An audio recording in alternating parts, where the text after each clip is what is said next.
जय श्री राम मेरे प्यारे बहन भाइयों। शरद पूर्णिमा आ रही है। शरद पूर्णिमा 16 अक्टूबर की शरद पूर्णिमा है। उस दिन हम खीर बनाते हैं, गोपाल जी का भोग लगाते हैं, सत्यनारायण की कथा करते हैं। यही सब हम विधि विधान से पूजा करते हैं। भगवान हमारे ऊपर प्रसन्न होते हैं। सत्यनारायण भगवान बहुत प्रसन्न होंगे, खुशियाँ देंगे, सुख शांति समृद्धि देंगे। शरद पूर्णिमा के अवसर पर सत्यनारायण की कथा आप सबको मैं सुनाने जा रही हूँ। पूजा विधि इसकी मैं आप सबको बता देती हूँ। पूजा पूर्णिमा वाले दिन स्नान कर पूजा स्थान में आसन पर बैठकर श्रद्धा पूर्वक श्री गणेश, गौरी, वरुण, विष्णु आदि सब देवताओं का ध्यान करके पूजन करें। पुष्प, धूप, नैवेद्य यानी कि प्रसाद आदि से युक्त होकर स्तुति करें। भगवान से प्रार्थना करें कि हे भगवान, मैंने श्रद्धा पूर्वक फल, जल आदि सब सामग्री आपको अर्पण की है, इसे स्वीकार कीजिए। मेरा आपको बारंबार नमस्कार है। इसके बाद में श्री सत्यनारायण भगवान की कथा पढ़ें और भगवान से क्षमा मांगे। बोलो सत्यनारायण भगवान की जय। पहला अध्याय है। एक समय नैमिषारण्य तीर्थ में शौनकाद्य 88,000 ऋषियों ने श्री सूत जी से पूछा, हे प्रभु, इस कलयुग में वेद विद्या रहित मनुष्यों को प्रभु भक्ति किस प्रकार मिलेगी तथा उनका उद्धार कैसे होगा? इसलिए हे मुनि श्रेष्ठ, कोई ऐसा तप कहिए जिससे थोड़े समय में पुण्य प्राप्ति होवे तथा मनवांछित फल मिले। वह कथा सुनने की हमारी इच्छा है। सर्वशास्त्र ज्ञाता श्री सूत जी बोले, हे वैष्णवों, मैं पूज्य आप सबने प्राणियों के हित की बात पूछी है। अब मैं उस श्रेष्ठ व्रत को आप लोगों से कहूँगा जिस व्रत को नारद जी ने लक्ष्मी नारायण से पूछा था और लक्ष्मीपति ने मुनि श्रेष्ठ नारद से कहा था, सो ध्यान से सुनो। एक समय योगी राज नारद जी दूसरों के हित की इच्छा से अनेक लोकों में घूमते हुए मृत्यु लोक में आ पहुँचे।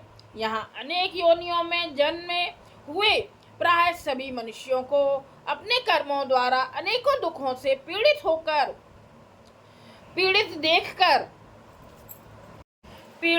देखकर सोचा कि इस यत्न के करने से निश्चय ही प्राणियों के दुखों का नाश हो सकेगा। ऐसा मन में सोचकर विष्णु लोक गए।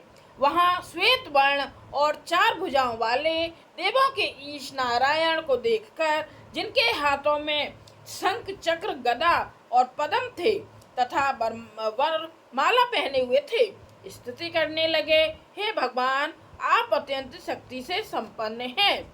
मन तथा वाणी भी आपको नहीं पा सकती। आपका आदि मध्य अंत नहीं है। निर्गुण स्वरूप सृष्टि के आदि भूत व भक्तों के दुखों को नष्ट करने वाले हो। आपको मेरा नमस्कार है। नारद जी ने इस प्रकार की स्तुति सुनकर विष्णु भगवान बोले, हे मुनि श्रेष्ठ, आपके मन में क्या है? आपका किस काम के लिए आगमन हुआ है? निसंकोच कहो। तब नारद मुनि बोले, मृत्यु लोक में सब मनुष्य जो अनेक योनियों में पैदा हुए हैं, अपने अपने कर्मों के द्वारा अनेक प्रकार के दुखों से दुखी हो रहे हैं। हे नाथ, मुझ पर दया रखते हो तो बतलाइए कि उन मनुष्यों के सब दुख थोड़े से ही प्रयत्न से कैसे दूर हो सकते हैं। श्री भगवान जी बोले, हे नारद, मनुष्यों की भलाई के लिए तुमने बहुत अच्छी बात पूछी है। जिस काम करने से मनुष्य मोह से छूट जाता है वह मैं कहता हूँ, सुनो। बहुत पुण्य देने वाला स्वर्ग तथा मृत्यु लोक दोनों में दुर्लभ एक उत्तम व्रत है। आज मैं प्रेम बस होकर तुमसे कहता हूँ, सत्यनारायण का यह व्रत अच्छी तरह विधि पूर्वक करके मनुष्य आयु पर्यंत यहाँ सुख भोग कर मरने पर मोक्ष को प्राप्त होता है। श्री भगवान के वचन सुनकर नारद मुनि बोले कि उस व्रत का फल क्या है, क्या विधान है और किसने यह व्रत किया है और किस दिन यह व्रत करना चाहिए, विस्तार से कहिए। भगवान बोले, दुख, शोक आदि को दूर करने वाला, धन धान को बढ़ाने वाला, सौभाग्य तथा संतान को देने वाला यह व्रत सब स्थानों पर विजय करने वाला है। भक्ति और श्रद्धा के साथ किसी भी दिन मनुष्य श्री सत्यनारायण की शाम के समय ब्राह्मण और बंधुओं के साथ धर्मपरायण होकर पूजा करे। भक्ति भाव से नवेद केले का फल, घी, दूध और गेहूं का चूर्ण सवाया लेवे। गेहूं के अभाव में साठी का चूर्ण, शक्कर तथा गुड़ ले और सब भक्षण योग्य पदार्थ जमा करके भगवान के अर्पण कर देवे तथा बंधुओं सहित ब्राह्मणों को भोजन करावे। पश्चात स्वयं भोजन करे।